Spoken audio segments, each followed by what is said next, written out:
dan in lepo pozdravljeni.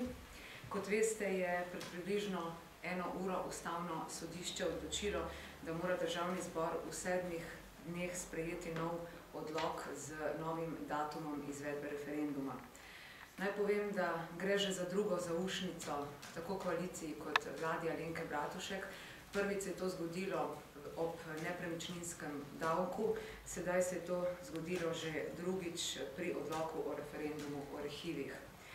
Naj še enkrat povem, da bi bil najboljši možni datum za izvedbo referenduma 25. maj, ne samo zaradi najnižjih stroškov in najverjetneje najvišje udeležbe, ampak tudi zaradi same vsebine referenduma. Takrat, kot veste, bodo potekale tudi evropske volitve in zakon o arhivih oziroma vprašanja o arhivskem gradivu so prvovrstna evropska tema. Vi veste, da resolucija o evropski zavesti in totalitarizmih med drugim poziva vse članice Evropske unije, da storijo vse, kar je v njihovi moči, da arhivi ostanejo odprti. Seveda to velja tudi za arhive tajne politične policije.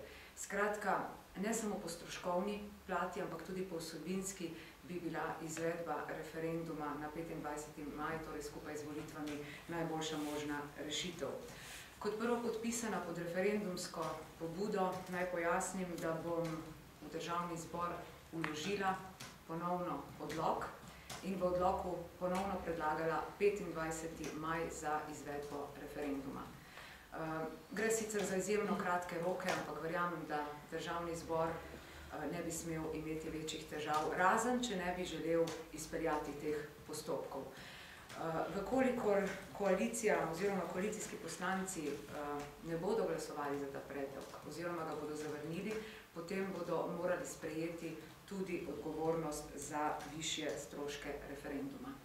Naj pojasnim, da odločitev Ustavnega sodišča pomeni, da so bili naši argumenti tehtni in dobri in da sem zelo vesela in zadovoljna, da smo na Ustavnem sodišču uspeli.